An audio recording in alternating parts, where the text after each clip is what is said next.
My favourite thing about this game is it's not your everyday sacrifice. It's a really unusual idea, and there's something very special about the context of this game. Now I'll talk a bit more on the tournament this got played in at the end of the video, but first let's jump to it here. It's the legend Bobby Fischer playing with the white pieces, the original GOAT. And he's playing a man called Pal Benko, who's famous now for the Benko Gambit. Now let's see what happened. This is the US Championship, by the way, 63-64, e4 on the board, and we see g6, the modern defense. Fischer now takes the center. We see bishop g7, knight c3, d6, and f4, one of the most aggressive ways to play, putting 3 pawns in the center, taking lots of squares. Now this knight develops more provocative opening chess, running into a potential e5. Now that wasn't played here. If it had come, the idea is that the knight can drop back onto d7. You can also take first, then drop the knight back. But in this game, we just see Fischer develop his knight to f3. It's often a good policy. If you've got the center, don't push too soon. Maintain the squares that all of those pawns are taking away. Don't leave holes unnecessarily. And now castles was played by black. Fischer carries on his development. And now here we see some dubious play from Benko.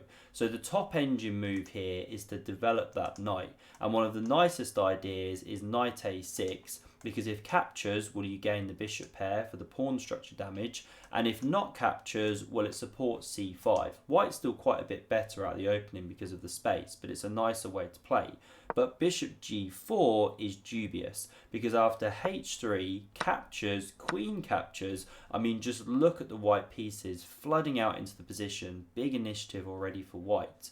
Now knight c6 was played, more provocative chess, because yes, you pressure the pawn in the centre, but again there's another knight that could be running into that pawn storm in the middle of the board.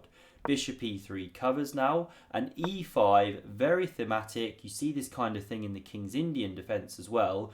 With these hypermodern openings, you want to strike at the centre from afar. That's the idea of giving your opponent the space. But Fischer reacts completely correctly. First captures and then pushes on with f5.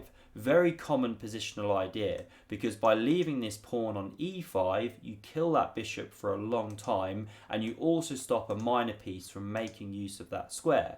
But black does now have access to the d4 square, and this is actually the top engine move, and the move that looks most sensible to start with, but it didn't happen, it came second. Now here, the best for white is to just drop the queen back to f2, and then c5 could come, game goes on.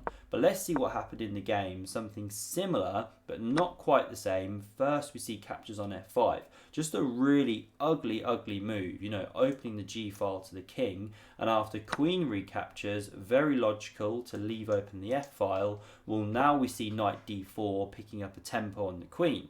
And again, this is good play from Fischer. He doesn't capture, give up the dark squared bishop, open this pawn, give the counterplay for the knight and the bishop potentially. Instead, he drops back with the queen to f2, and it's not easy for black to find good moves. These pieces are really clumsy. There's a quick attack coming. But knight e8 is a nice idea to just free some pieces, and after castles from Fischer, also castles queenside was good there, by the way. Excuse me. We see the knight now coming into d6 and queen g3. Just a nice kind of nudging, probing move, preparing bishop h6, checkmating. Well, the knight could drop back, but it all gets really uncomfortable. So the king sidesteps, stops the bishop coming to h6. Now you could just simply take it, no pin. And now this is one of the most beautiful moves of the game, because it's not just nice in itself, but it sees a deeper idea. So queen g4. Just nudging up the board here with the idea that then you can get to the h file using this light square, because the queen is covering here, of course. Now why does Fischer want to get there? Well, we'll soon see. That's the depth of this idea.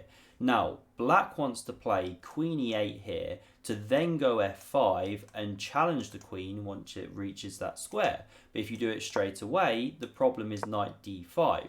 And then if rook c8 to cover this pawn, well, the knight lands on f6. And again, all the black pieces are getting just bogged down and tied in. The best here is to give up the bishop, for example, which is horrible. So that's why we see black here starting with pawn to c6. Not to say that it's the best. The idea that black has for defense here is actually flawed. Better is to go c5, which I'll point out in a moment. But at least this stops the knight jump. And now after queen to h5, here we see queen e8 and we reveal the black idea. But look at that eval bar shoot up. You can see there's a problem, and Fischer now expertly exploits it. So can you see the combination here to win the game? It's all about opening up this bishop. So you've maybe guessed the move. It's bishop takes on d4.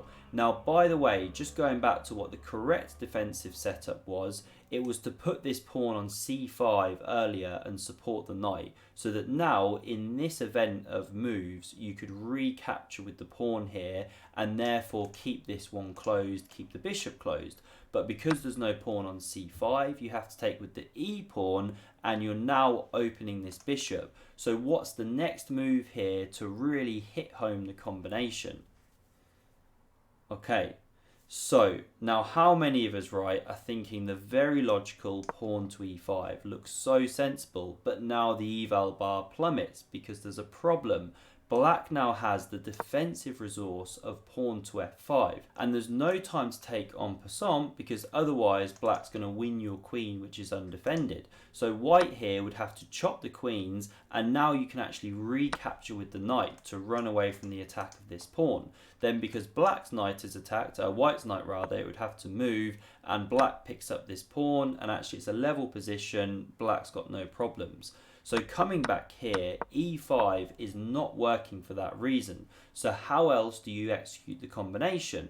Well, this is where Fischer found the brilliant rook move of rook to f6. I just absolutely love this sacrifice because so often you see these sacks occurring when an opponent takes an enemy piece. You know, you crash through in some kind of way. But these quiet ones where you move it to a square it can be captured, or you just play a killer move where you nudge a piece, silent but deadly, those are my absolute favourite. Now, what's the problem? Well, if the bishop captures, now you get e5. And this time, there's no pawn to f5 because, of course, the bishop stands in the way. And this is now mate in 3. Knight e4 is the way to prolong it for the longest. There's something like this, check, and then checkmate on h7. So just a wonderful idea. So the rook cannot be captured by the bishop. So instead, we see king g8 just sidestepping here. And now e5 comes, open up the bishop. h6 is the idea from black, and now knight e2 was just the final move of the game. Fischer saves the knight. He could have also jumped to e4, and with black being so tied down and so many attacking ideas for white, you know, bringing the rook, bringing the knight in at some point, we see resignation.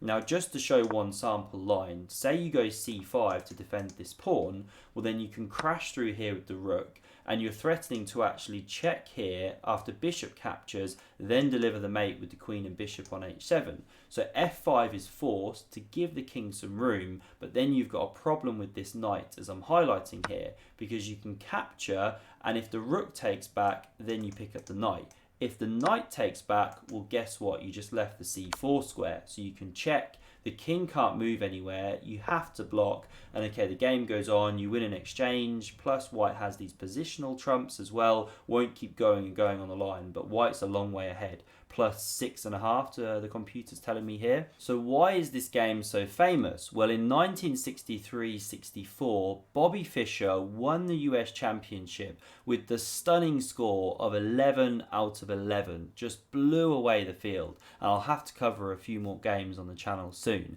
To never miss any, do hit that subscribe button, hit like if you enjoyed, really helps me out, and see another amazing game of chess, check out this video on screen. Thanks very much for watching, and see you soon.